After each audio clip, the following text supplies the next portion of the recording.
Sim. Show. Agora tá gravando. Então vamos lá, pessoal. Boa tarde. Boa tarde. Estamos começando muito atrasados hoje. Hoje a gente consegue estabilizar isso. Vou tentar fazer aula aqui quando não tiver banca. Entendeu? Quando tiver banca não pode ser aqui. Se tiver alguma coisa assim. Mas então vamos lá. Isso aí só recapitulando. Final da aula passada, a gente viu essa definição de infinito, né? Hoje a gente vai falar mais sobre isso. Aí esses paradoxos do infinito, a gente falou sobre todos eles, beleza? E é o Theo de Hilbert, tarará, que é para vocês verem um vídeo. Quem já viu esse vídeo?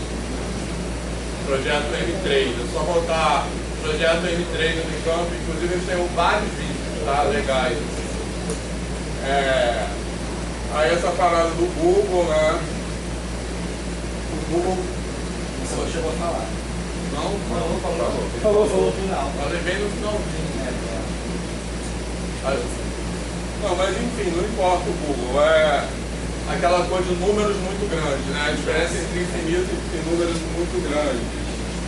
Eu até falei que... Lembra que eu achava importante essa questão de discutir ordem de grandeza, lembra que eu falei isso? Desde o Fundamental 1, quando a gente trabalha com as operações, né, assim, até o ensino médio, quando a gente trabalha com logaritmo, lembra que eu falei disso, né? Assim, essa relação de logaritmo com ordem de grandeza, que eu acho super legal, etc. E aí esse exemplo do Google, né, que é esse número aí tem essa conta aqui, que é uma estimativa. Quantos segundos se passaram desde que o universo existe, tomando o modelo cosmológico mais aceito do Big Bang, etc. Então isso é bacana, assim, porque essa coisa que a gente trabalha com números muito grandes, a gente coloca tudo num saco só, né, assim. Mas existem números muito grandes que são muito maiores do que outros também muito grandes. Essa é a questão. E também trabalhar isso com números muito pequenos também é bacana, assim, de trabalhar na internet, né, tem vários vídeos que trabalham com essa ideia que eu acho bem legais, assim, tem vários vídeos de comparação de tamanho, tanto de micro como de macro, e também escalas de tempo, né, assim, que eu acho muito bacanas, assim, desde que a Terra existe, tem algumas comparações que são bem surpreendentes até, de várias escalas, beleza, pessoal? Eu acho bem bacana isso. Sim, tem só que eu lembrei agora, que a gente está mais perto de quando Cleópatra reinou o Egito do que dela para quando as pirâmides foram construídas. Assim. Mas é mais perto, é tipo o triplo do tempo. Isso numa escala pequena, né? Mas a gente considerar a escala geológica, desde que surgiu a vida na Terra, que é 3,5 bilhões de anos, e o gênero Homo, né, existe tipo há 200 mil anos, que é muito menos, enfim.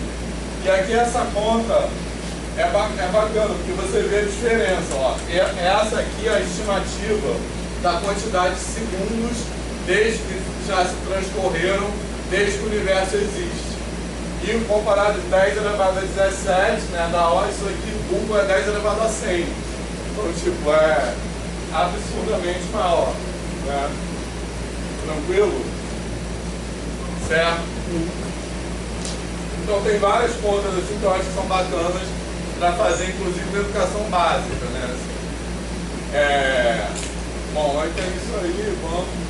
E aí tem isso aqui, o Googleplex, que é 10 elevado a pouco, que é um absurdo, né? Assim, e tem, aí é legal fazer essa diferença, eu acho, entre número muito grande e infinito. A gente está falando aqui, porque é isso que a gente vai falar em seguida, tá?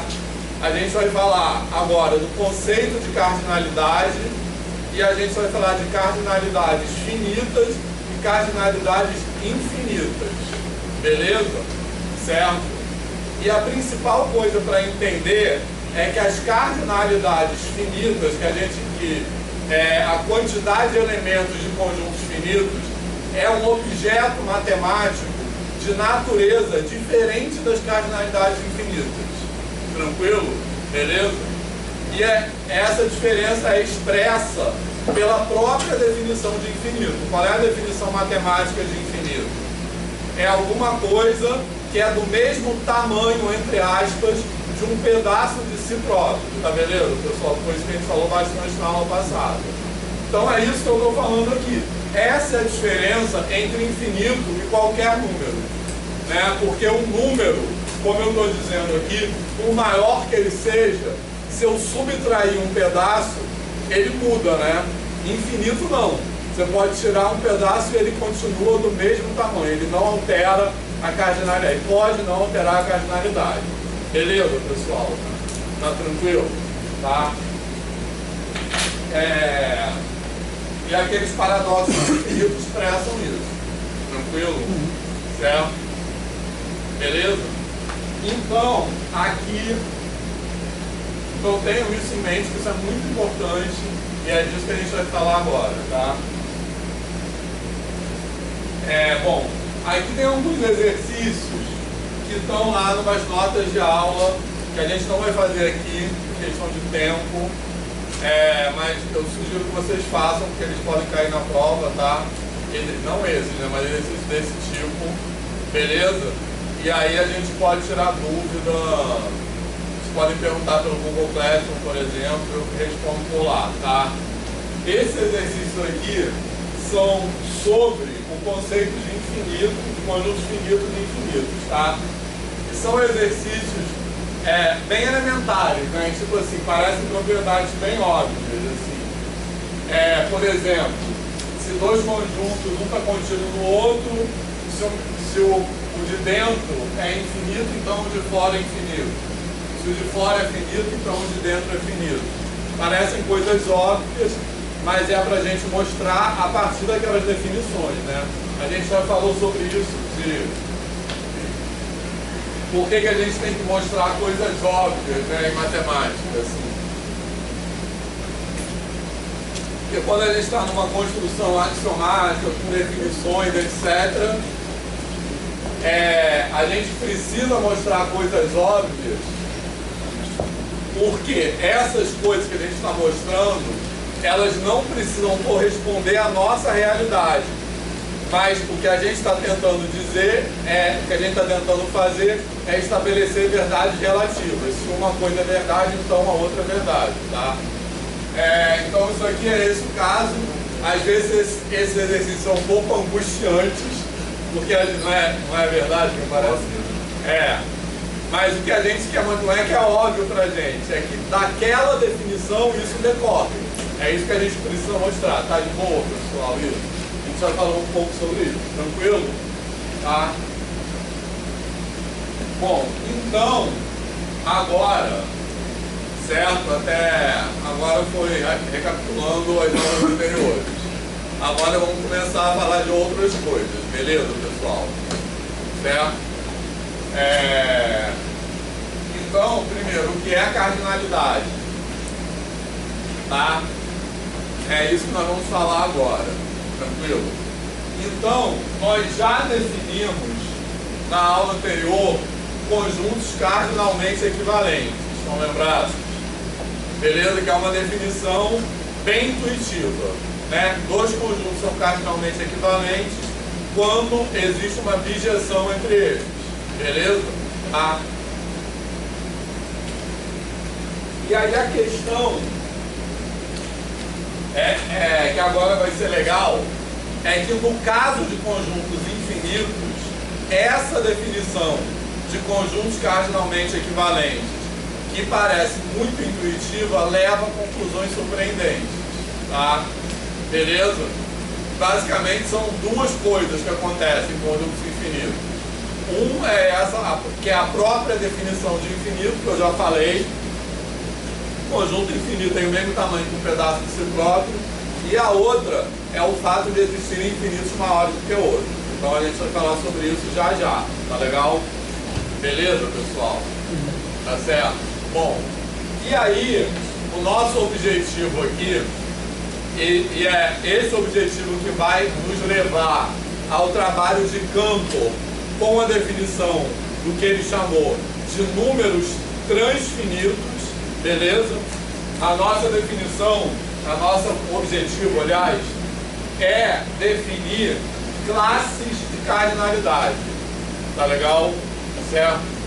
Então, primeiro eu quero falar o que a gente quer dizer com isso. O que a gente quer dizer com classes de cardinalidade. E aí eu quero dar ênfase para a palavra classe. Tá? Essa palavra classe que está aqui não é escolhida aleatoriamente. Tá legal? A palavra classe, em geral, ela é usada com sentido específico em matemática, que é diferente, por exemplo, de tipos, certo? Classe é uma coisa mais específica que tipo. Porque classe, a palavra classe, se refere à ideia de classificar, ao sentido de categoria, beleza? Certo? Que é o sentido que a gente usa quando a gente fala de classe de equivalência. Todo mundo lembra o que é classe de equivalência? Que a gente vai falar sobre isso mais pra frente, em mais detalhes, tá? Mas lembra o que é classe de equivalência? Não? Tá, a gente vai falar... Quem mais não lembra? Pode falar, gente. Lembra de ter ouvido falar esse nome, classe de equivalência, mas não sabe o que é? Não, a classe de equivalência ela é definida por meio de uma relação de equivalência, que é uma relação reflexiva, simétrica e transitiva. Beleza? Então, quando a gente define uma relação de equivalência num conjunto, essa relação de equivalência separa o conjunto em classes. O que são classes? São subconjuntos disjuntos entre si que cobrem o conjunto inteiro. Beleza, pessoal? Certo? Por exemplo, a gente vai falar mais detalhadamente sobre isso, tá? Mas, por exemplo, vamos pegar aqui. Se a gente considera o conjunto Z, tá? E a gente, no conjunto Z, eu vou denotar assim, congruência módulo 3. Todo mundo está lembrado disso? Certo? O que é congruência módulo 3? Basicamente dois números inteiros. Eu botei módulo 3 aleatoriamente, tá? Poderia ser módulo qualquer número, tranquilo? Mas dois números inteiros são congruentes módulo 3 se basicamente a gente denota assim, né? Se 3 divide a diferença entre eles, beleza, pessoal? Tá dando para enxergar aqui, né? Tá? Não sei, acho que não vai sair na gravação isso aqui, então... Tá saindo. Dá para ler? Dá pra ler. Tá. Mas assim... Faz tudo. Escreveu uma letra grande, dá pra ler. Do lado de lá é melhor? Não, tanto faz. Tá centralizado. Beleza. Mas em solidariedade aos amiguinhos que não podem ver aula, só acho que é bom tirar foto, assim, de qualquer forma. Mas olha só, pessoal. Isso aqui quer dizer, é a mesma coisa que dizer que esses dois números A e B deixam o mesmo resto na divisão por 3. Estão lembrados disso? Certo? Tranquilo? Então, essa congruência módulo 3, ela subdivide o conjunto dos números inteiros em quantas classes? 3. E quais são essas classes? 0, 1 e 2, beleza? Chamado 0 barra, 1 barra e 2 barra. O que são essas classes? São todos os números inteiros que são múltiplos de 3, que deixam o resto zero na divisão por 3. A outra são todos aqueles que deixam o resto 1 na divisão por 3, beleza? 4, 7, assim por diante. E todos aqueles que deixam o resto 2 na divisão por 3. Tá de boa isso? Certo? Tranquilo? Então, quais são as características dessas classes? Por isso que a palavra classe tem a ver com classificar. No caso, a gente está classificando os números inteiros quanto à divisibilidade por 3. Tá legal? Então, quais são as características dessas classes? duas, elas cobrem totalmente o conjunto dos números inteiros, quer dizer, todo número inteiro está em alguma dessas classes. Tá de boa, pessoal? Não tem nenhum número inteiro de fora. E a segunda característica, elas são disjuntas duas a duas. Nenhum número inteiro pode estar em mais de uma classe. Tá legal? Beleza, pessoal? Tranquilo? Então, esse é o sentido da palavra classe. Certo? Tranquilo? E como é que essas classes se formam? Todos os números que estão dentro de uma classe, de uma mesma classe, são equivalentes entre si em algum sentido. Sentido dessa relação de equivalência. Tá de boa isso, pessoal? Por exemplo, todos os números inteiros que estão na classe 1 são congruentes uns aos outros. Tá legal? Beleza? Certo, pessoal? Tranquilo? Tá? Então, por que eu estou falando isso tudo? Porque eu quero dar muita ênfase ao uso da palavra classe quando eu falo de classes de cardinalidade. Tá legal? Certo?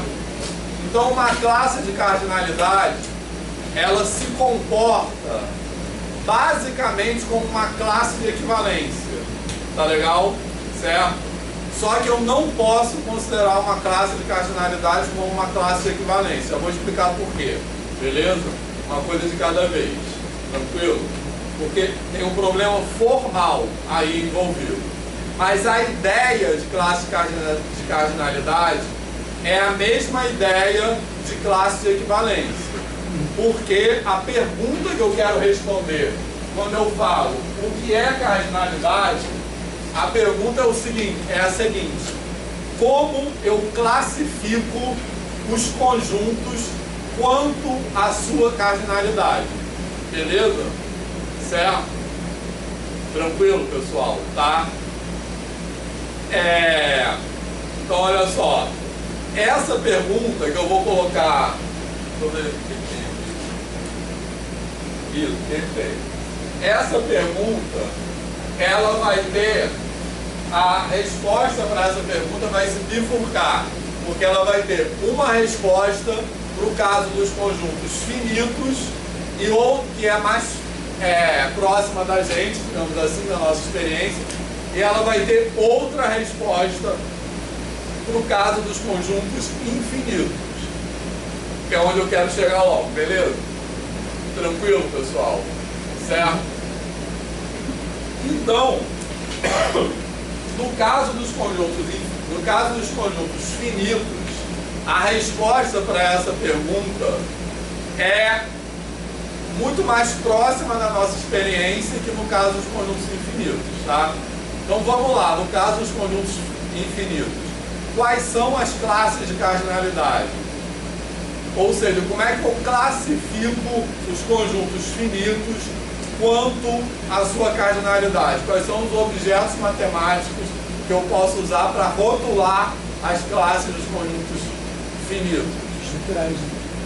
Os naturais. Os naturais. Beleza, pessoal? Tá tranquilo isso? Todo mundo entendeu por que ele falou isso? Tá? Por quê? Pronto, apareceu aqui. Números naturais, então a gente vai responder isso para números infinitos, tá? Conjuntos infinitos. Beleza? Por que são os números naturais? Porque se eu falar, por exemplo, um número natural qualquer, 13. Se eu falar 13, certo? Esse número 13 representa uma classe de cardinalidade, tá tranquilo? Certo?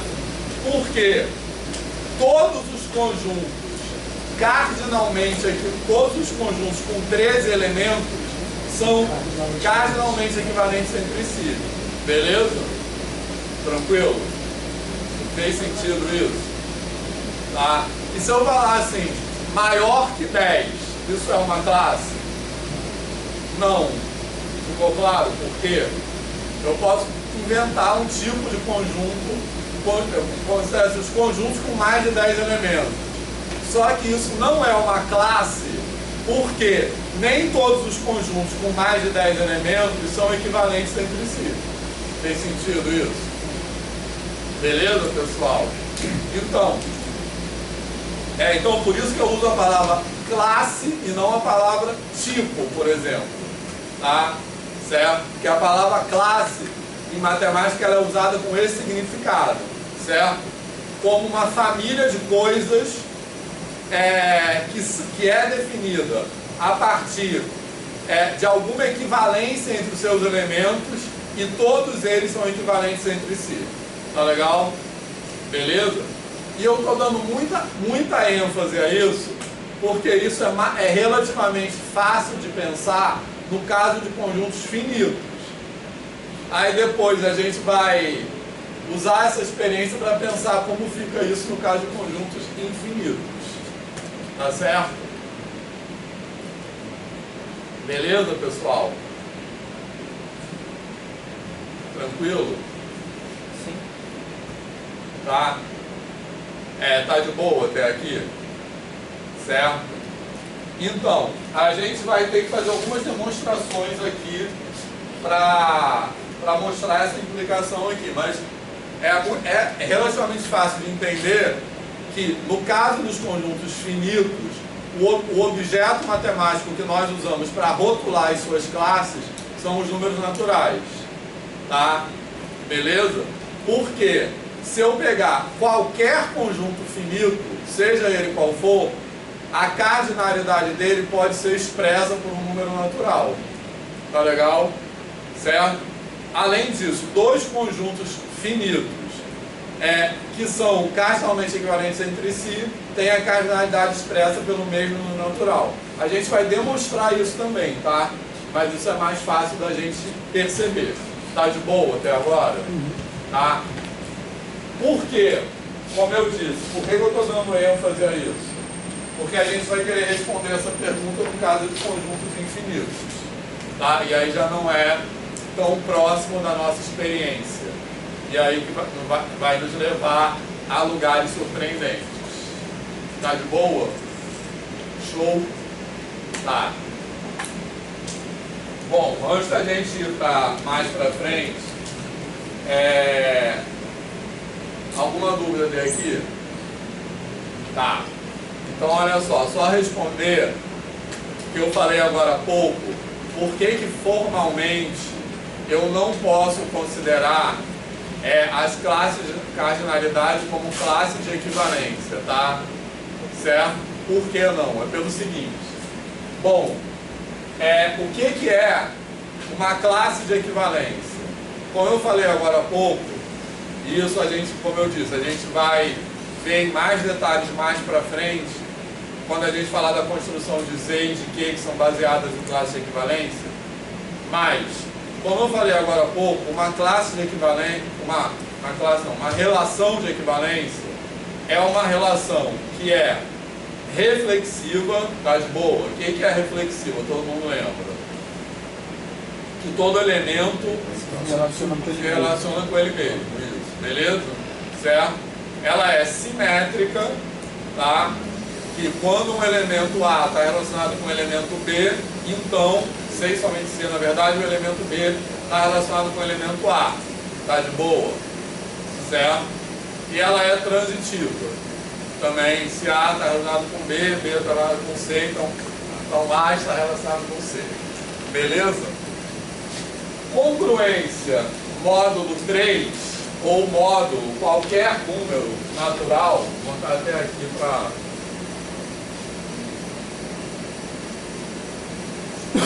Beleza? Porque não precisa ser o 3, pode ser qualquer número inteiro. Congruência módulo P é um exemplo de relação de equivalência, tá de boa? Certo? Porque lembra isso, é deixar o mesmo resto na divisão por. Então, todo número inteiro está relacionado com ele mesmo, tá? Se A está relacionado com B, então B está relacionado com A, e é transitiva também, tá de boa isso? Tranquilo? Alguma dúvida? Então... Tem aqui nada do todo está lá. Não, o Aguinaldo está na sala dele. Ah, tá. Já começou aqui. Estuda. Tranquilo. Beleza? Tá? Então, como eu falei, como a gente vai ver de novo mais para frente, toda relação de equivalência gera classes de equivalência. Tá legal? Que subdividem o conjunto ambiente nessas classes. Tá? Então, no caso da congruência módulo P, ela subdivide o conjunto ambiente, que é o conjunto Z dos números inteiros, em P classes, tá de boa? Que é do 0 barra até o P menos 1 barra. Tranquilo? Alguma dúvida nisso? Tá legal? Então, como acontece com a ideia de conjuntos cardinalmente equivalentes? Se a gente olhar para conjuntos cardinalmente equivalentes, observem que a ideia de ser cardinalmente equivalente também respeita a essas três propriedades, concorda? Isso aí é uma relação entre aspas, mas vamos usar esse termo provisoriamente. Dois conjuntos serem cardinalmente equivalentes é uma relação reflexiva, concorda? O que é ser cardinalmente equivalente? É ter uma bijeção entre eles, beleza, pessoal? Tá? Então, todo conjunto é cardinalmente equivalente a ele próprio, tá de boa? Certo? Se um conjunto A é cardinalmente equivalente a B, então B é cardinalmente equivalente a A, óbvio, beleza? E se um conjunto A é cardinalmente equivalente a B e B é cardinalmente equivalente a C, então A é cardinalmente equivalente a C, porque a composta de bijeções é uma bijeção. Tranquilo isso? Tá legal? Certo? Então, considerando essas três propriedades, eu a princípio poderia considerar isso aqui uma relação de equivalência. E considerando isso aqui uma relação de equivalência, isso aqui seriam as classes de equivalência associadas, tá legal? Todo mundo tá ok até aqui? Mas eu falei agora há pouco que a gente não pode fazer isso. Então qual é o problema? Por que a gente não pode fazer isso? Alguém? Uma relação é um conjunto, e se você definir um conjunto de conjuntos, dá problema, né? Por causa da seccionagem. Isso aí, todo mundo entendeu? João menino de ouro, né? Ele é o momento. É o quê? Ele é o momento. Ah, é? Todo mundo entendeu o que ele falou? Porque olha só, o problema aqui, diferente do que acontece aqui, é que eu não tenho um conjunto ambiente. Tranquilo? Quem é um conjunto ambiente, que é por isso que eu enfatizei isso, quem é um conjunto ambiente aqui é Z, aqui. Beleza? É Z. Então eu pego Z e divido em classes. Subdivido em classes. Beleza, pessoal? Aqui, para fazer isso, eu teria que ter o conjunto de todos os conjuntos. Beleza? Porque quando eu defino classe de cardinalidade, quem é que eu quero classificar? É um conjunto qualquer. Beleza? É assim, todos os conjuntos finitos. Tranquilo? Beleza? Tanto que a própria ideia de ser cardinalmente equivalente tem a ver com aquilo que a gente já falou, que é a abstração da natureza. Eu tenho um número natural 5, ele representa qualquer conjunto com 5 elementos. Beleza? Essa é aquela passagem de abstração que a gente falou desde a primeira aula, quando a gente falou do pastor de ovelhas. Porque o pastor de ovelhas, ele está comparando dois conjuntos específicos. Tá legal? Mas quando eu defino uma cardinalidade, um número natural, eu quero comparar quaisquer conjuntos com 5 elementos, por exemplo. Ficou claro isso? Tá legal? Então, esse é um empecilho aqui, porque eu não posso ter um conjunto de todos os conjuntos. Né? Isso, na axiomática de teoria de conjuntos, leva a um paradoxo, que é o paradoxo de Russell. Eu não posso ter um conjunto de todos os conjuntos. Beleza, pessoal? Certo? Não existe um conjunto que inclua todos os outros conjuntos como elementos. Não existe um conjunto universo de todos os conjuntos possíveis. Tá legal? Beleza? Então a gente não vai se alongar nisso. Tem aquele paradoxo do barbeiro, já ouviram falar? Quem barbeia o barbeiro? Vamos falar isso agora não. Mas enfim, a gente não vai se alongar nisso, mas é só uma parêntese, assim, uma observação. Tá legal? Certo? A axiomática de teoria de conjuntos, né, assim, a gente poderia pensar, a gente poderia enunciar um axioma que é assim: dada uma propriedade P, existe um conjunto dos elementos que satisfazem aquela propriedade. Beleza, pessoal? Vocês acham esse axioma razoável? Sim. Se é dada uma propriedade P, eu posso considerar o conjunto X, vou botar o conjunto A, que é formado pelos elementos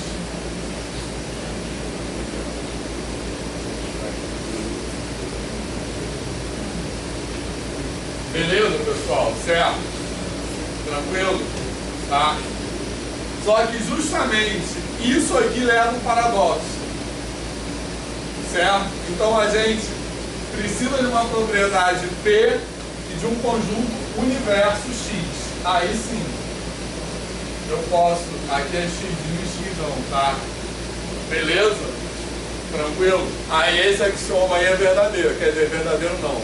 Mas esse axioma, ele substitui o outro enunciado para não levar a um paradoxo, a uma contradição, né? Assim. Então, dada uma propriedade P e um conjunto de partidas X, existe o conjunto A, dois elementos de X que satisfazem aquela propriedade, tá? Que pode inclusive ser vazio. Tranquilo? Certo? Esse conjunto, beleza? Mas eu preciso, para reunir aqueles que satisfazem uma propriedade num conjunto, eu preciso partir de um conjunto inicial. Tá legal? Beleza? Tranquilo, pessoal? Acho meio contra-intuitivo. Não ter um conjunto que tenha todos os pois é. Basicamente, isso não pode acontecer. Isso tem até a ver com várias coisas que a gente vai falar aqui, assim. A ideia é porque você pergunta, esse conjunto que, basicamente, que contém todos os conjuntos, então ele teria que ser elemento dele próprio.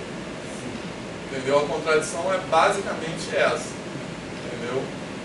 A gente vai fazer uma demonstração aqui que tem a ver com isso. Mas é basicamente por isso. Porque basicamente a ideia é a seguinte: se existisse um conjunto, supondo que existisse um conjunto que contém todos esses conjuntos, então onde mora esse conjunto? Eu teria que ter um conjunto maior ainda para abrigar aquele. Então nunca acabaria isso. Basicamente a ideia é essa, de por que isso não pode acontecer. Beleza? Fez mais sentido agora? Sim. É porque sempre eu posso... Isso tem a ver com a ideia que a gente vai falar daqui a pouco, porque eu sempre posso inventar uma coisa maior do que a outra que eu tenho. Então não tem uma maior de todas. É basicamente isso. A gente vai fazer daqui a pouco a demonstração disso, aí a gente volta a falar sobre... Fez mais sentido agora, Marcelo? Tá. Isso. É uma pergunta bem filosófica, né? Beleza, pessoal? Mas isso foi só um parênteses. Então, agora, a gente vai responder essa pergunta, como eu disse, para conjuntos finitos e para conjuntos infinitos. Beleza?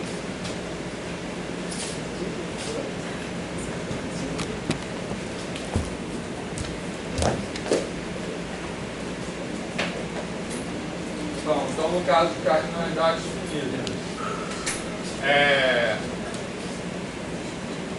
Então, essa parte aí. Eu só vou falar, assim, o que a gente precisa para... Eu falei, isso aqui é muito mais próximo da nossa experiência. Tá legal? Mas o que a gente precisa para demonstrar isso? Tá legal? Formalmente. Tranquilo? Só quero chamar a atenção disso aí antes de passar para conjuntos infinitos. Tá legal? Beleza? Que eu quero dar mais ênfase. Bom, então primeiro a gente vai definir isso aqui que eu vou chamar de um segmento inicial dos números naturais, tá? Aqui eu estou usando, por conveniência, os números naturais sem o zero, tá legal? Certo?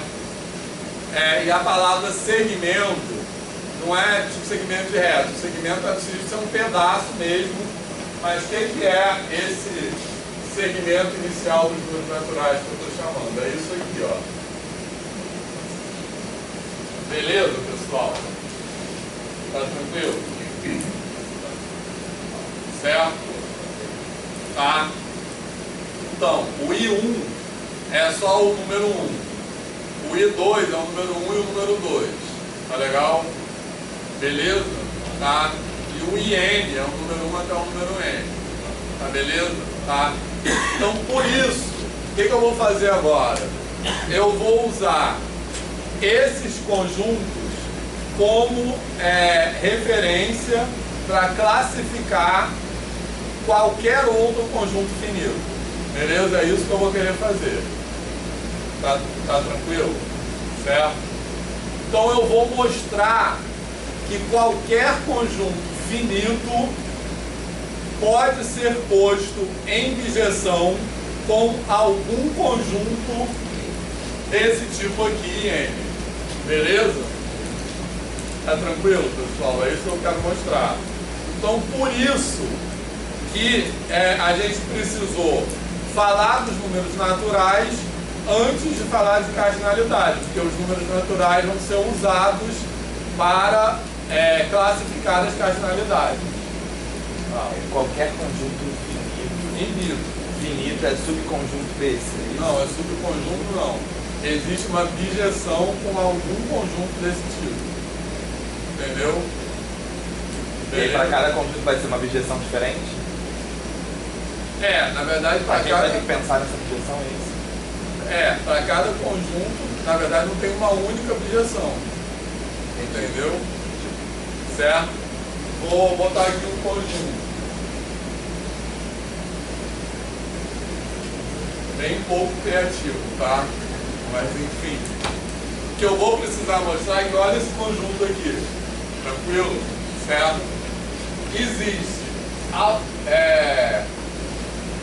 Existe algum conjunto desse tipo aqui com o qual esse aqui está em bijeção, entendeu? Beleza? Qual é, no caso? Um conjunto desse tipo aqui que eu posso colocar esse em bijeção? Isso. É bem bom. Não é pegadinha, não.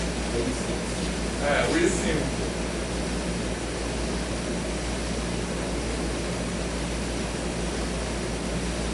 Beleza? Tranquilo? Tá? Então qual é essa bijeção? Tranquilo, Cadu? Tá?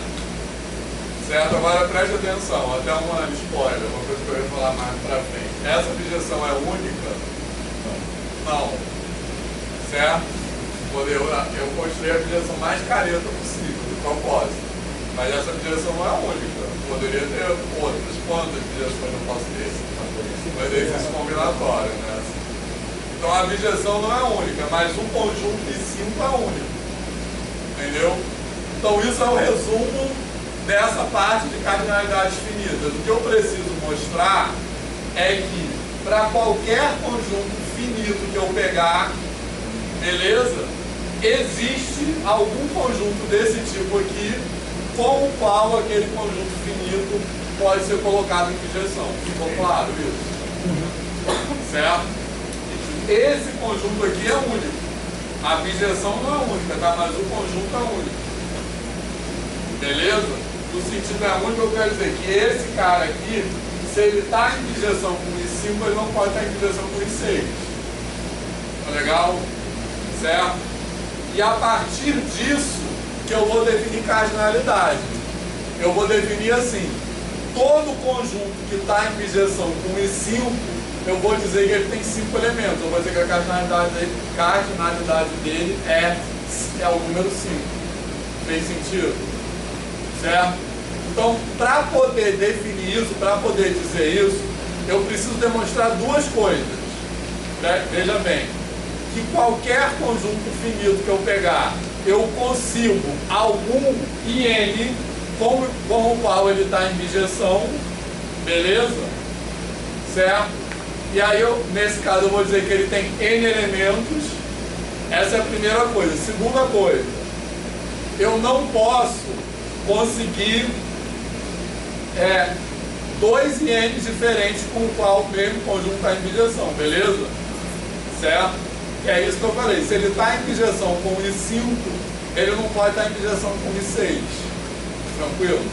Senão não daria certo, porque eu poderia dizer que ao mesmo tempo ele tem 5 e 6 elementos. Então daí aquela ideia de classe que eu falei. Certo? Quer falar alguma coisa? Fez sentido isso? Sim? Então eu tenho que contar essa questão da unicidade. É um único N. É um único N. Porque é isso, eu quero classificar. Entendeu? Então, tipo assim, 5 é uma classe, 6 é outra classe. Eu não quero que um conjunto esteja em duas classes ao mesmo tempo. Eu não quero que um conjunto tenha N elementos e M elementos ao mesmo tempo.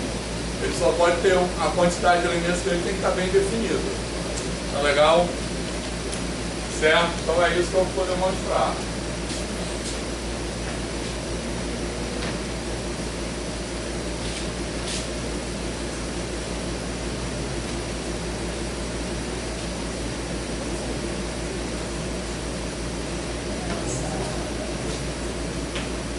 Então, só tem uma parte desse percurso.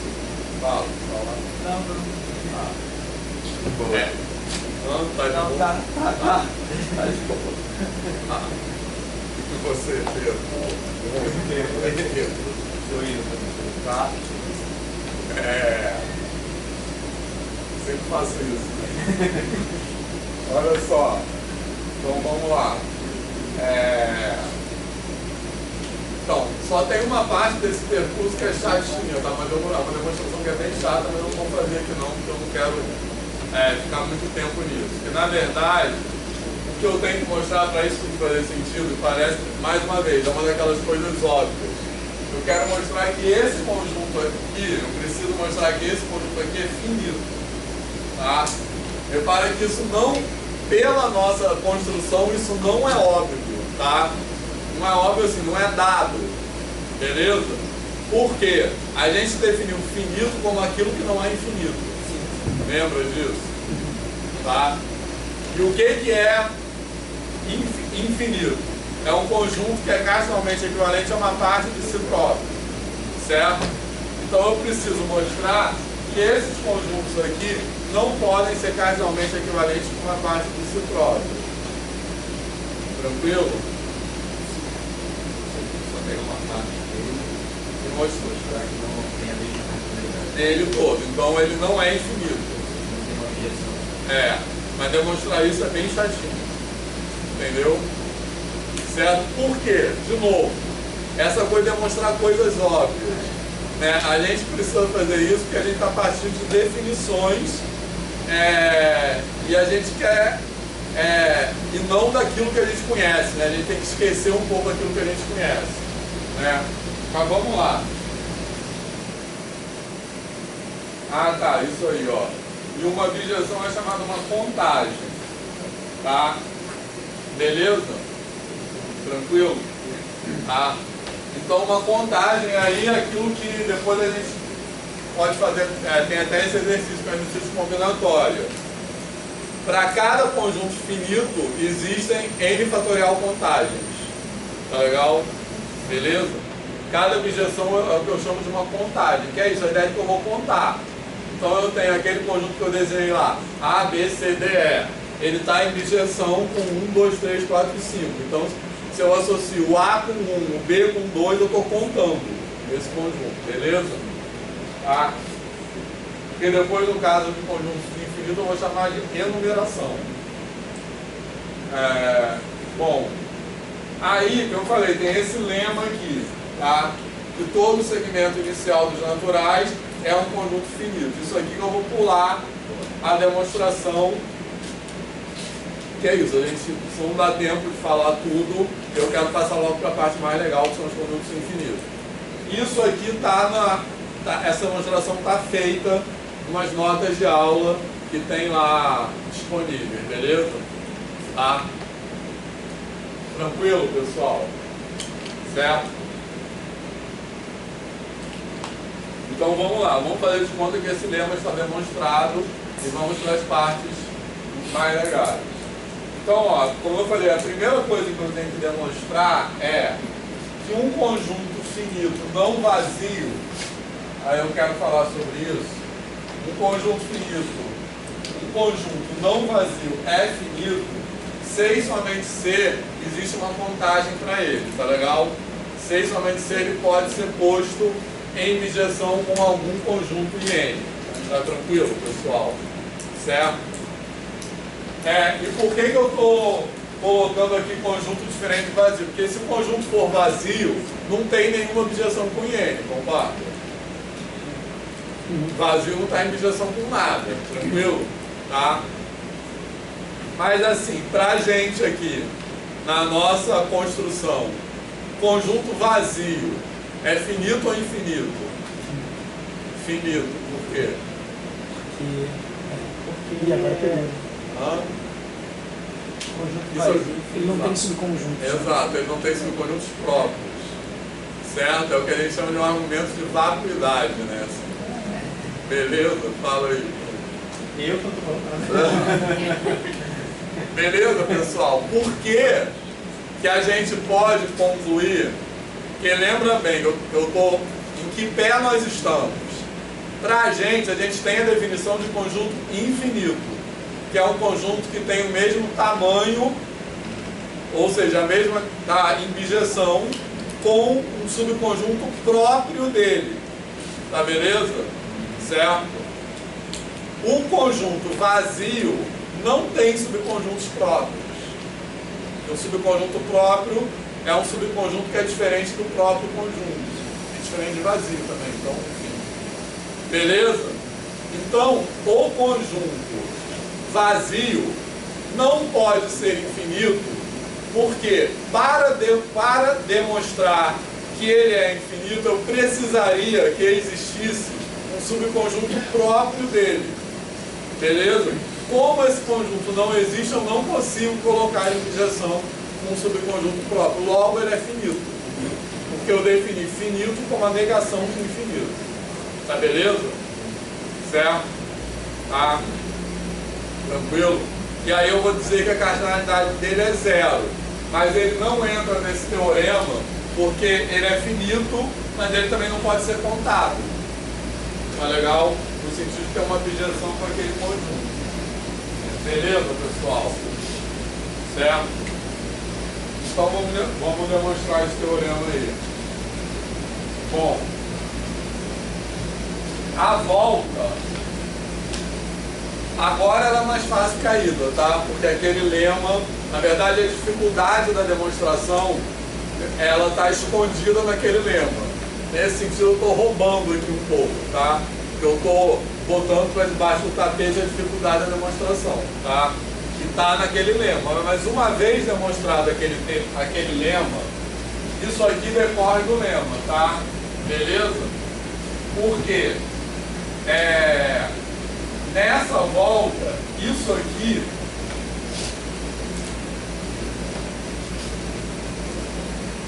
é a hipótese. Tranquilo? Existe uma contagem para N. Existe uma contagem para X. Beleza? O que essa hipótese quer dizer? Que esse X está em bijeção com um conjunto em N, tá beleza? Certo? Mas pelo lema, eu já sei que esse IN aqui é finito. Tranquilo? Certo? Então, se ele está em bijeção com IN, então ele é finito também. Tá de boa isso? Certo, irmão? Tranquilo? Certo? Querem que eu repita? Tá? Então agora eu vou fazer a ida, que não é tão imediata, mas é legal. Tá? Então, nessa ida,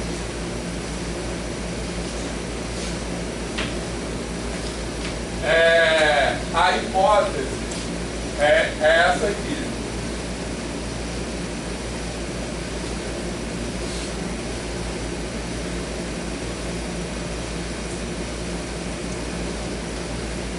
Tranquilo? Certo? E essa aqui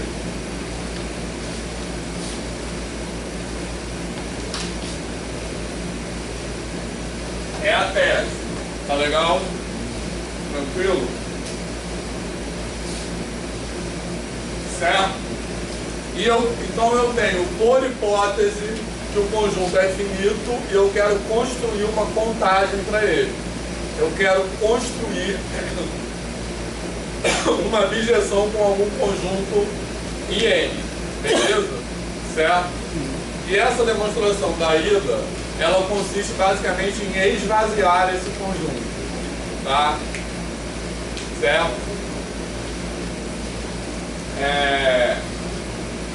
Bom, então o que eu faço? Por isso que eu preciso dos números naturais, tá? Porque eu vou usar aquilo que eu já conheço dos números naturais. Né? Então o que eu faço? Eu pego o conjunto X em questão. Quem é o conjunto X? É um conjunto finito qualquer, beleza? Tranquilo? Aí desse conjunto X, tem duas hipóteses. Duas alternativas para ele. Ou ele é vazio ou não. Concorda? Certo? Se ele é vazio, quer dizer, não pode ser vazio, por hipótese. Então não pode ser vazio. Então ele não é vazio. Se ele não é vazio, ele tem um elemento. Tá legal? Certo? Existe pelo menos um elemento pertencente a ele, que eu vou chamar de X1. Tá beleza? Certo? Aí eu vou definir esse conjunto aqui, ó. O conjunto X1, que é o conjunto X inicial menos o elemento que eu retirei. Porque eu sei que ele tem pelo menos um elemento. Tá de boa? Tá? Agora sim, olhando para esse conjunto X1, ele tem duas alternativas sobre ele. Ou ele é vazio ou não. Concorda? Certo? Eu estou usando muito fortemente aqui aquilo que a gente chama de princípio do terceiro excluído, né, em lógica matemática. Então, esse conjunto X1 ele tem essas duas alternativas. Ou ele é vazio ou não. Se o conjunto X1 é vazio, isso significa que o conjunto X seria o próprio elemento X1, tá claro? Certo? E aí, nesse caso, o teorema está demonstrado, porque aqui já está dada a contagem. Tá legal? Certo? A contagem é quem? Então, olha só, o X é só o elemento X1. Tranquilo? Tá? Então, é como se eu estivesse contando os passos da demonstração. Então, no primeiro passo, eu tirei um elemento. Esse elemento que eu tirei, eu vou associar com o número natural 1. Tranquilo? Tá? Então, eu coloquei o conjunto X em bijeção com o segmento inicial I1. Então, o teorema está demonstrado. Beleza? Tranquilo? Tá?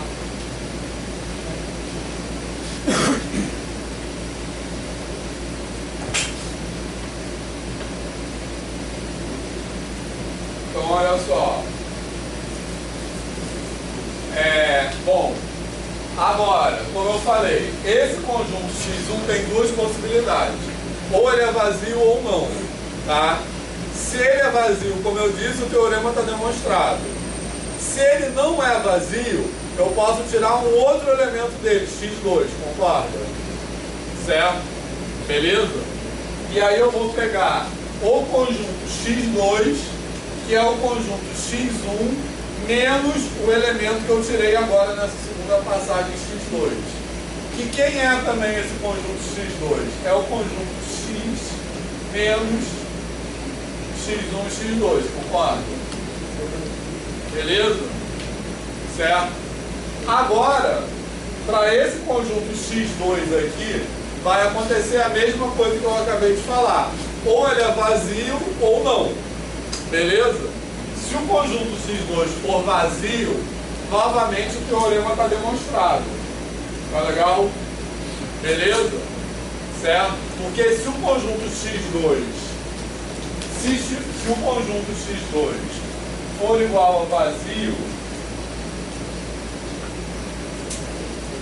então o conjunto x é só os elementos x1 e x2, concorda?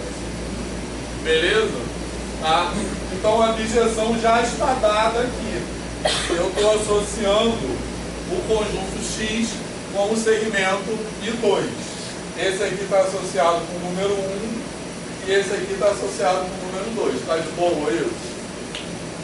Beleza? Tá? Tá. Eu entendi por que o x2 ser vazio influenciou. Por que o x2 o quê? Influenciou o x2 ser vazio. O que ele influenciou? Porque o x2, olha só, de onde veio o x2? Primeiro eu comecei com o x, tá? Aí eu estou esvaziando o x, aí eu tiro um elemento, x1, beleza? Depois eu tiro outro elemento, x2, tranquilo? Certo? Nessa segunda passagem, tirar o segundo elemento, tem duas possibilidades, ou o conjunto que sobrou é vazio ou não. Se o conjunto que sobrou é vazio, é porque o conjunto inicial só tinha esses dois elementos. Entendeu? Beleza? Aí eu já contei. Entendeu? Certo? O meu objetivo dessa demonstração, só para a gente não se perder, é mostrar que para qualquer conjunto finito x, eu posso contar os seus elementos. Beleza? O que é contar os seus elementos? É definir uma objeção desse conjunto com o segmento inicial dos naturais. Tá legal? Beleza? Tranquilo? Tá? Certo? Então aqui a objeção está definida. Tá? Porque eu vou associar o número natural 1 com o primeiro elemento que eu tirei, que foi o x1. Vou associar o número natural 2 com o segundo elemento que eu tirei, que foi o x2, e aí isso é uma objeção porque o conjunto acabou. Não tem mais nenhum elemento. Beleza? Tranquilo? Então assim eu vou fazer sucessivamente. Fala. Vai chegar até xn, né? Isso, então, mas veja bem, o que eu vou mostrar é o seguinte. Posso apagar isso aqui? Eu vou mostrar que esse processo de ir tirando os elementos um por um, alguma hora vai acabar. O que eu vou mostrar é que esse processo não pode continuar para sempre. Entendeu? Beleza? É isso que eu quero mostrar. Então veja bem. Vou apagar isso.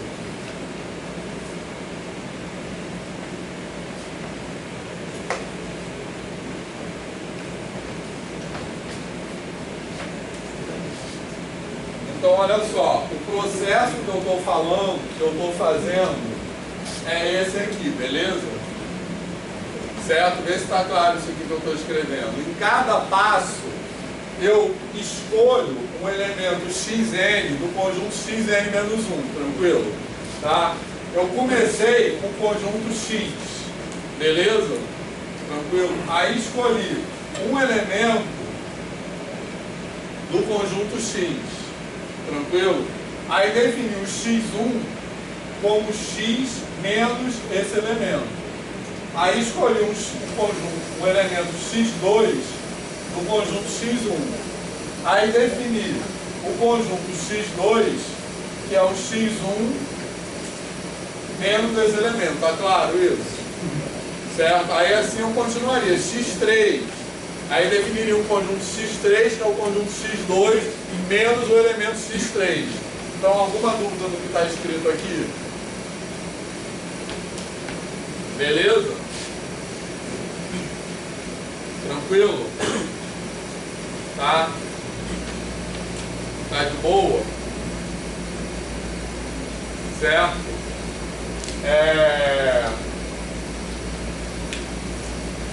Beleza? Tá. Então, é esse processo que eu estou fazendo, que eu estava falando do K2. Então, o que eu quero mostrar é que esse processo não pode continuar indefinidamente. Porque quando esse processo acabar, quer dizer que eu contei os elementos do conjunto. O que quer dizer esse processo acabar? Quando eu obtiver algum conjunto xn que seja vazio, certo? Porque é aquilo que eu estava explicando para o Rafael.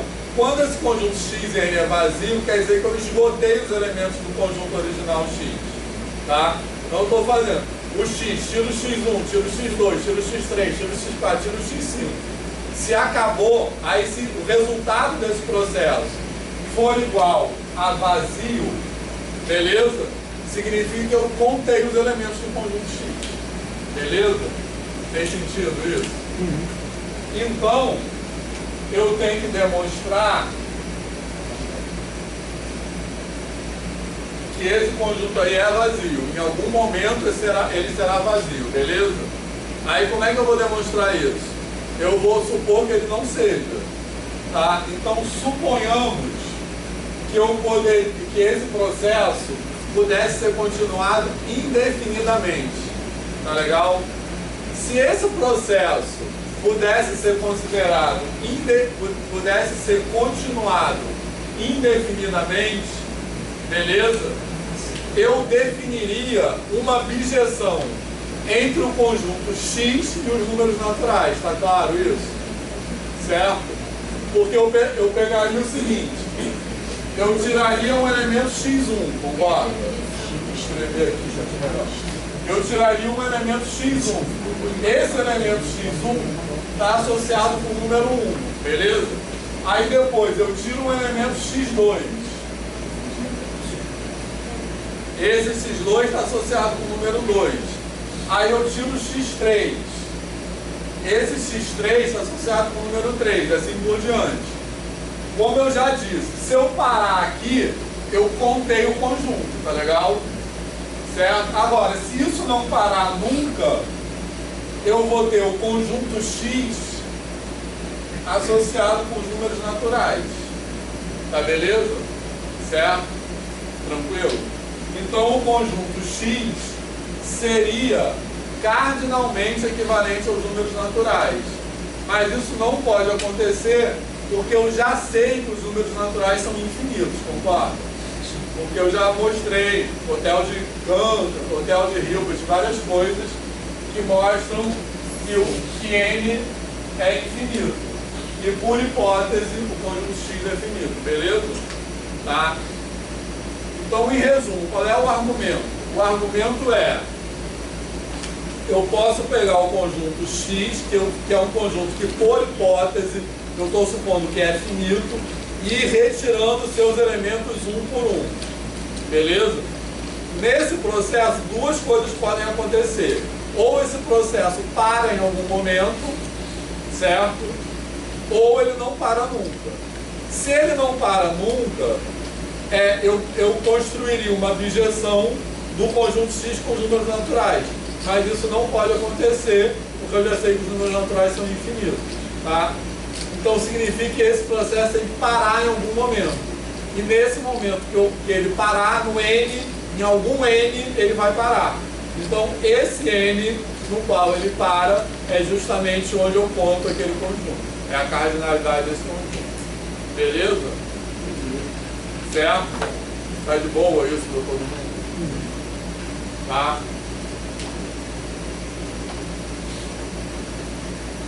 Certo? Cadu, Rafael, beleza? Tranquilo aí? Mateus, tudo bem? Observando que a estrutura da argumentação tem que ser sempre da objeção. Tem o quê? Da objeção. Exatamente. Por isso que eu falei na aula passada, a gente fez aquela recapitulação de funções, né, que a ideia de objeção é muito importante para a gente aqui. Beleza? Tranquilo? Certo? Bom. E aí, pronto, é isso aí que eu falei. Show. Tá. Bom, e aí para completar essa parte de conjuntos finitos, e para ir para o intervalo e depois voltar para a parte mais legal, que é a parte de conjuntos infinitos, a gente precisa desse teorema 2 aí, tá? Esse teorema 2 é aquilo que eu falei no começo. Ele tem que demonstrar duas coisas, beleza? Que qualquer conjunto finito pode ser colocado em bijeção com algum IN, foi o teorema 1, beleza? Então, no teorema 1, o que eu já poderia dizer? Que qualquer conjunto finito X pode ser associado a alguma cardinalidade N, tá? Mas o que me falta dizer? Que essa cardinalidade é uma só. Eu não posso ter duas, eu não posso ter ao mesmo tempo um conjunto associado ao I3 e ao I4. Tá legal? Então é isso que esse teorema 2 diz. Repara, como eu falei também no começo, esse teorema não está dizendo que a bijeção é única. Tá legal? Porque isso não é verdade. Mas ele está dizendo que o conjunto IN com o qual eu defino a bijeção é único. Beleza? Está reservado aqui.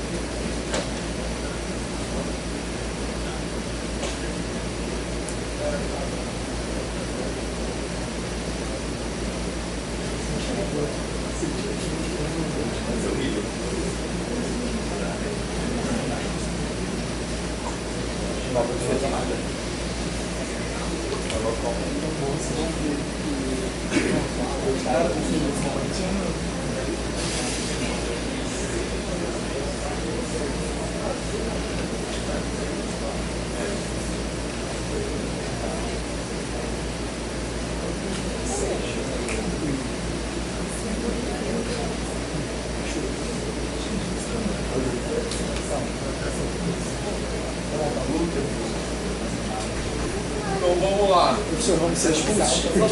Talvez. Mas já está acabando. Olha só. Então, como não ficou claro isso aí? Certo? Então, olha só. A demonstração disso aí digamos, por absurdo, que esses dois, o que eu quero mostrar é que o M é igual a N. Então, suponhamos por absurdo que o M fosse diferente do N. Tá beleza? Tá? Se o M é diferente do N, algum deles é menor do que o outro. Concorda? Tranquilo? Tá? Então, digamos que M é menor do que N. Se N fosse menor do que N, então eu tenho o IN como subconjunto próprio do IN. Esse símbolozinho aqui é contido, a gente tem que, quando a gente fala de contido, a gente tem, e quer dizer que é subconjunto próprio, tem que botar ele diferente lá, porque contido sabe que só pode ser igual. Tá legal? Certo? Beleza? Alguma dúvida? Então, nesse caso, eu teria, como essas duas aqui são bijeções, a composta dela também é uma bijeção. Beleza? Tranquilo? Tá legal? Então, olha só, eu tenho que, por hipótese, a F e a G são bijeções. Tá beleza? Certo? Então, a inversa, obviamente, também é uma bijeção. A composta de bijeções é uma bijeção. Então, se essas duas são bijeções, isso aqui também seria uma bijeção. Tá? Então, isso seria uma contradição, porque eu já sei que esses conjuntos aí são finitos. Beleza, pessoal? Fez sentido? Tá? Isso aí é bem assim, ó. Isso aqui está em bijeção com o IN e está em bijeção com o IN. Então o IN tem que estar em bijeção com o IN também. Tranquilo? Por transitividade, é só isso. Tá legal? Beleza?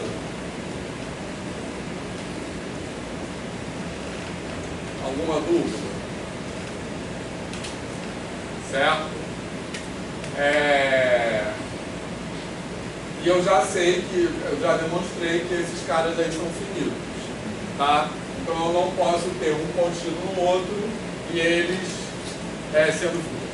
estando em bijeção, porque eles são finitos. Beleza, pessoal? Eu acho que ele faltou só dizer, mas a função H é bijetura. Ah, é verdade. Já faltou. Exatamente. Depois eu conserto lá. Tá legal? Beleza? Bom, e aí a principal coisa para entender é que para ter direito de escrever essa... Bom, eu acho que ele passou para geometria. Beleza? A principal coisa para entender aqui é que para eu ter direito de escrever essa definição, eu preciso demonstrar esses dois teoremas. Tá beleza? Fez sentido isso? Tá legal? Isso é a principal marca das demonstrações dos teoremas. Porque sem esses dois teoremas, o conceito de cardinalidade aqui estaria mal definido. Tá legal? Certo? Por quê? Porque, repara só, o que essa definição quer fazer? Eu pego um conjunto finito qualquer, beleza? Tranquilo? Alguma dúvida? Certo? Então, eu tenho que ter certeza que esse conjunto finito qualquer que eu peguei está associado a algum número natural, que eu vou chamar de cardinalidade dele. Primeira coisa. Segunda coisa, tenho que ter certeza que esse número natural é único. Beleza? Que eu não posso dizer que um conjunto tem ao mesmo tempo 3 elementos e 4 elementos. Tá tranquilo isso? Certo? Então, a coisa importante para entender é isso aqui.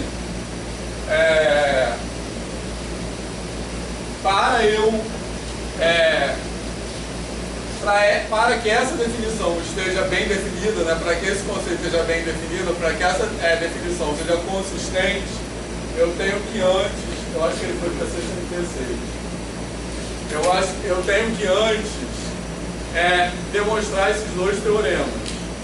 Tá beleza? Alguma dúvida? Certo? Tranquilo?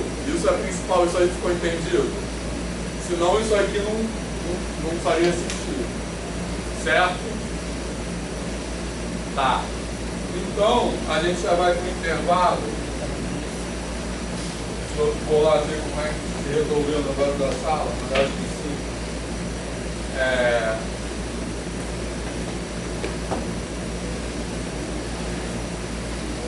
Tá, depois eu falar. E aí tem alguns exercícios aqui, tá? Vamos falar isso aqui é o seguinte. Não, só olhando. Olha só. Isso aí é só o seguinte. Isso aqui é como a gente está... o caminho que a gente está seguindo nessa construção, tá? Beleza? Porque eu usei isso aí como definição. Eu defini um conjunto infinito C e somente C, ele é do mesmo tamanho que uma parte desse próprio. E defini um conjunto finito como aquele que não é infinito. Tá legal? Equivalentemente a isso, eu poderia também fazer assim, ó. Eu poderia definir primeiro o conjunto finito, certo? Infinito é o contrário. Hã? dizer que o infinito é o contrário disso. Exatamente. Te dizer que o infinito é aquele que não é finito. Beleza? Certo? Tranquilo? Seja qual for a minha escolha nessas duas possibilidades, eu tenho que mostrar que essas duas coisas se equivalem. Tá legal? Quais são as duas coisas que se equivalem? Que não ser equivalente, não ser cardinalmente equivalente a uma parte de si próprio, é a mesma coisa que ser equivalente a algum segmento inicial dos naturais. Fez sentido isso? Beleza? Porque eu tenho dois caminhos possíveis, tranquilo?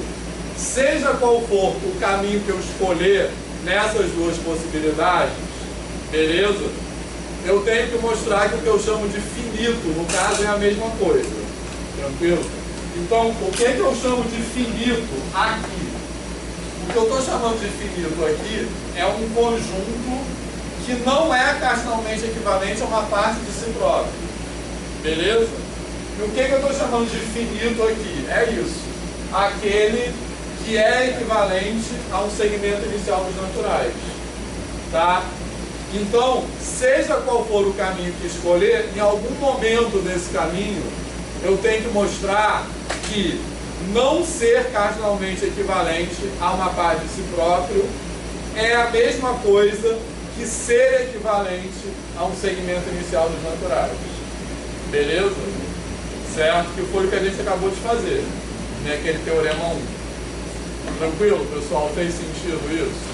Então, esses dois caminhos são logicamente equivalentes. Mas eu optei pelo primeiro, tá? E aí eu só quero destacar de novo isso. Por que eu optei pelo primeiro? Porque o primeiro caminho, ele pode parecer, isso é uma escolha política. Esse primeiro caminho, ele pode parecer menos intuitivo, concorda? Certo? Tranquilo? Porque eu defino finito como aquilo que não é infinito. Isso é menos próximo da nossa experiência. Porém, é justamente por isso que eu fiz essa escolha, tá?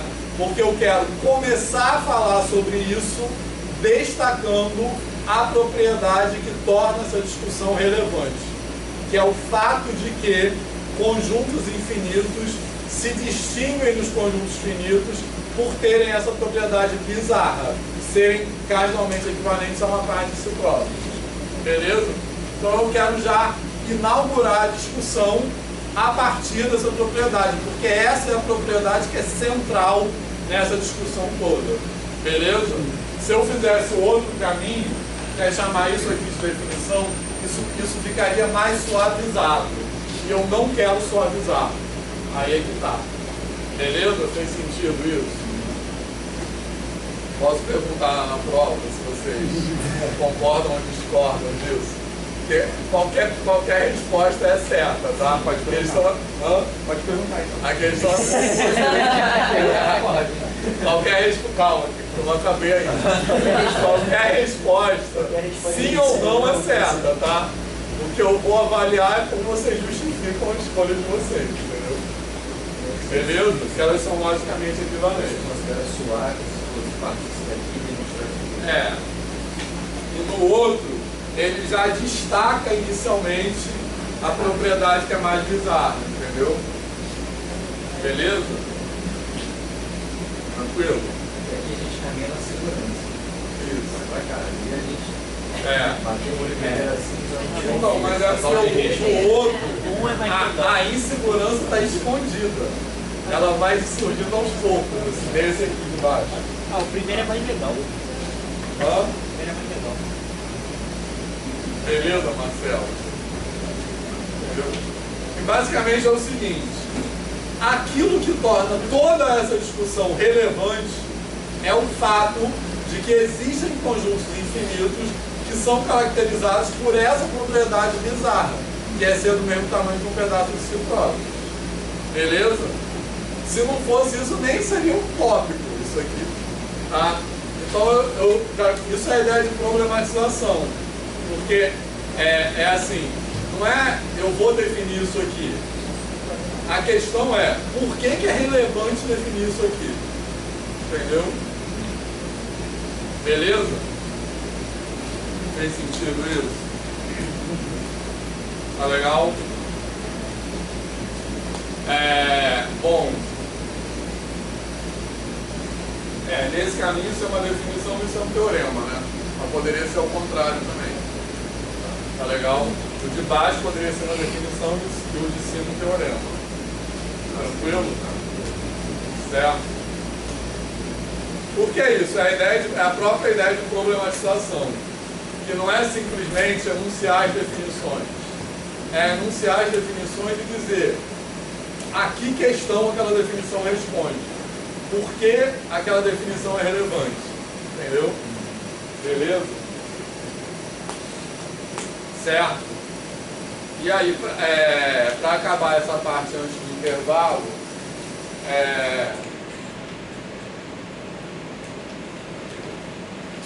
tem alguns exercícios que eu não vou fazer sobre conjuntos, sobre cardinais de conjuntos finitos, mas eu quero comentar muito rápido, especialmente esse 3 aqui, que ele vai ser legal para uma coisa que a gente vai falar em seguida. Esses exercícios, eles podem ser considerados, também eles podem ser entendidos como exercícios que são de combinatório, tá? Eles podem ser resolvidos por meio de um argumento combinatório. Tranquilo? Tá? Então esse segundo exercício aqui é esse aqui, ó. A cardinalidade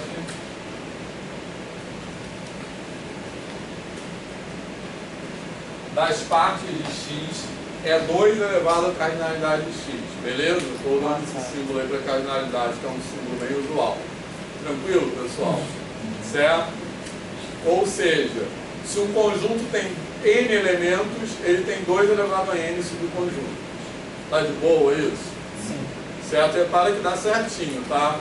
O conjunto vazio tem 0 elementos e tem quantos subconjuntos? 1. Beleza? O conjunto unitário tem 1 elemento, 2 subconjuntos. E assim por diante. Beleza? Tranquilo? Então, como eu falei, eu posso pensar nisso como um argumento combinatório, mas eu, como não sou uma pessoa de combinatório, eu sou muito inseguro com combinatório, assim, não sei quem mais aqui é. Eu não sei mais, não sei nem o que é arranjo de combinação. Não, eu sei a definição de um e a definição do outro, mas eu nunca sei qual é qual. Tudo é princípio multiplicativo, só tira as exceções. Hã? Tudo é princípio multiplicativo, só tira as Exatamente exceções. isso aí. Então eu acho exatamente isso. Aí tem todo... É porque eu nunca estudei combinatório na minha vida. Porque como eu fiz bacharelado, a disciplina de combinatório não era obrigatório. É eletiva no bacharelado. Não sei se ainda é, mas na época era. Eu fiz licenciatura e no ensino médio eu não tive combinatório. Porque era uma bagunça mesmo na época. Não tive combinatório no ensino médio. Não. Aí depois eu fiz mestrado em EDP e doutorado em informática.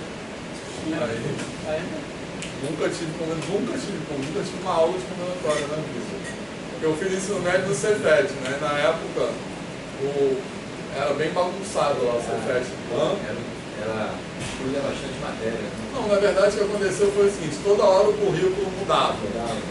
Mas quando o currículo mudava, ele não mudava para a próxima turma. Então eu vi a mesma coisa dos 3 anos. Que era de função. De função direta. Eu só via função. Porque era legal, eu gosto de função. Porque no ensino médio craque em função, né? Exatamente. Porque mudava e passava a função do segundo ano. Eu tava... Enfim, mas isso tudo para dizer que eu não sei nada de combinatório. Mas eu concordo com ele, né? Fica dando um monte de nome, quando tudo você pode pensar pelo princípio explicativo, né? Então eu sei que tem uma coisa que importa a ordem e outra que não importa a ordem. Um desses é arranjo e outro é combinação. O arranjo importa. Arranjo importa a ordem, beleza.